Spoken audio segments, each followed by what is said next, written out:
That's Nick. And that's Joseph. And today we're here to talk about Little Fish, the fourth film directed by Chad Hartigan, which was released February 5th, 2021, courtesy of IFC Films. It was scheduled to premiere at the 2020 Tribeca Film Festival, which was canceled due to the COVID-19 pandemic, interestingly enough. But at last, here it is. What are Chad's other films? Luke and Brie are on our first date, his 2008 debut, which I never saw. I've seen This Is Martin Bonner, 2013, which was the next program at Sundance, which won an award there, I believe. But I really liked his last film, Morse from America, 2016 title. Craig Robinson plays a guy who moves to Germany with his teenage son as they acclimate to this new culture. And it's got just a pitch perfect tone. Yeah, love that movie. Little Fish revolves around a virus called NIA, Neuroinflammatory Affliction. Mm-hmm. People who are infected with it lose their memory. And it's a global pandemic. Or pandemic, whatever. It's like COVID. So we find a woman named Emma, who's played by Olivia Cooke. She works in like a veterinary hospital. I'm not clear if she's a vet or a vet tech, because she says both. Yes, but I think that time passes, so I think maybe she went to vet school, but whatever. So she's a vet. She's dating a guy named Tim or Tom. That's part of the joke. Running joke, yeah. But yeah. When she meets a guy named Jude, who's played by Jack O'Connell. And he fancies her and woos her. They start dating. They build a lovely relationship. So we see their relationship blossom. We also see a friendship they have with another couple named Ben and Samantha. Ben and Samantha make music. Ben and Jude are like longtime friends. We first see Ben losing his memory pretty aggressively. Then we notice Jude losing his memory and Emma panics. So there are like pharmaceutical companies like attempting to find vaccines or cures, and there's one in particular that is like looking for trial participants. So Emma signs Jude up. So he goes in and he chooses not to proceed when he finds out that the treatment is like a shot through his mouth into his brain. Like through the back of the soft palate to a nerve. Yeah, it's pretty gruesome. Initially he says no, but then he does agree. While they're waiting, his memory fades even more aggressively. Then we find out so we also see that like the population in general is like anti-treatment.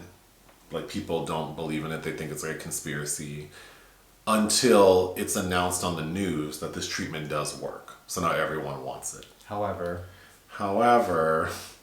when Emma's calling to get Jude in, like when can we get him in, she finds out that he's not eligible because he had cocaine in his system. And he didn't remember that he says he's been sober for 5 years, 9 months. However, because of his memory, he forgot that he had met up with an old friend and had done cocaine. And didn't remember that he shouldn't do cocaine. And also it's important to note that it's been decided that there's no more room for any more participants in this trial going on, which causes pandemonium. But some physician posts a kind of how-to video on YouTube, so all of these people are ending up in the emergency room trying to do it themselves. And Jude tells Emma, or asks her, will you do it on me? Once he finds out he's not eligible. And she does.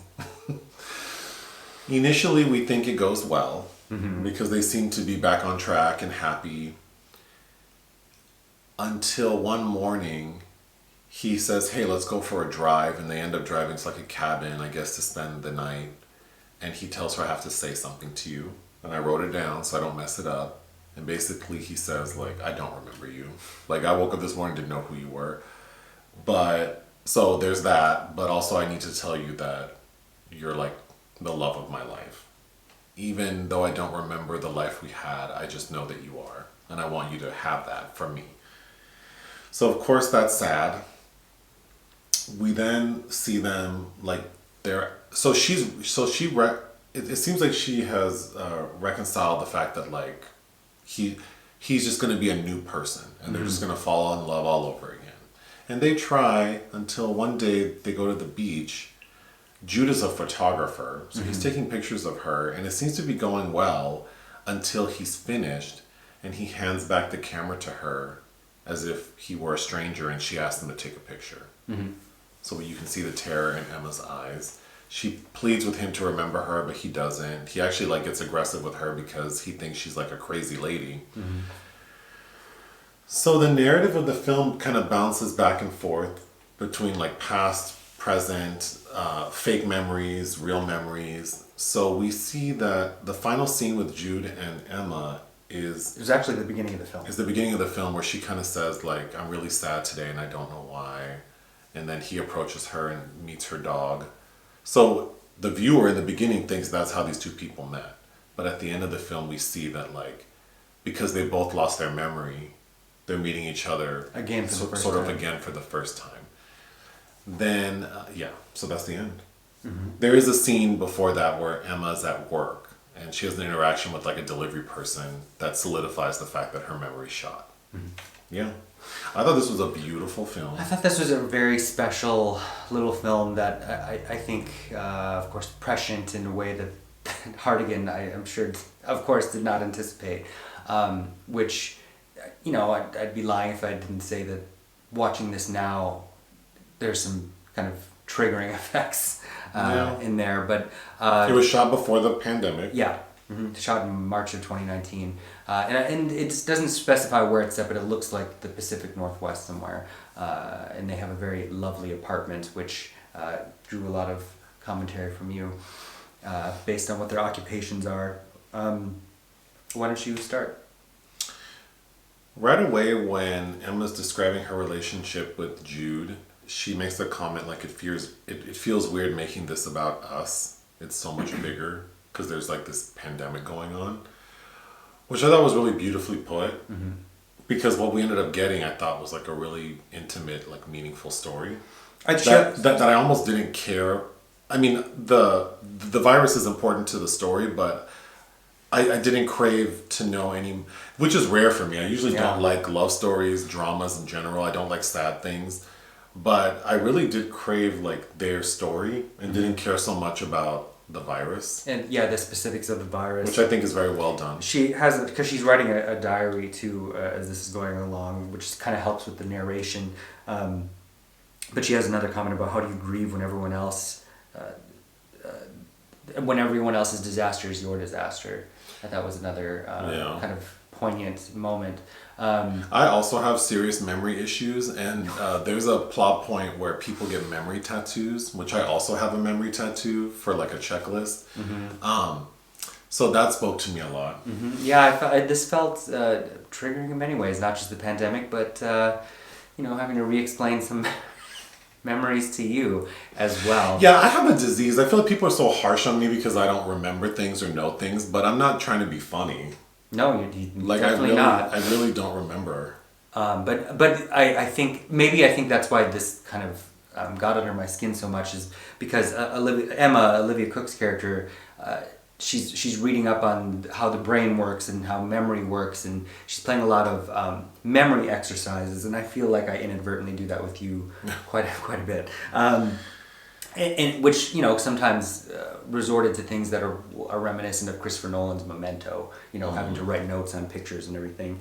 I was so halfway through the film I was thinking I'm having a difficult time keeping track of what's current, in what order things are happening, but then I think that's the point, is that really... So are the characters, like they're having a hard time. And normally narratives like that annoy me. Like I don't want to have to take notes and pay so much attention just to understand this basic ass story. But in this film, it actually didn't bother me at all. I just felt like the story was washing over me, and in the end, it would make sense, and it did.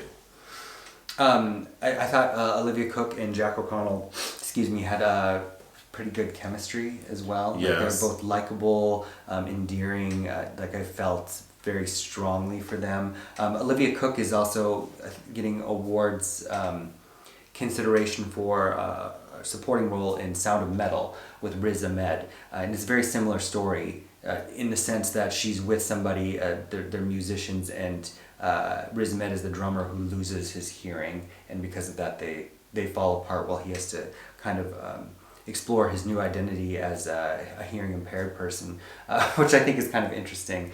But I'm very impressed with her and her past work for being such a young actor. I don't know, I found her very moving. I thought she did a great job. She reminds me of Rose Byrne.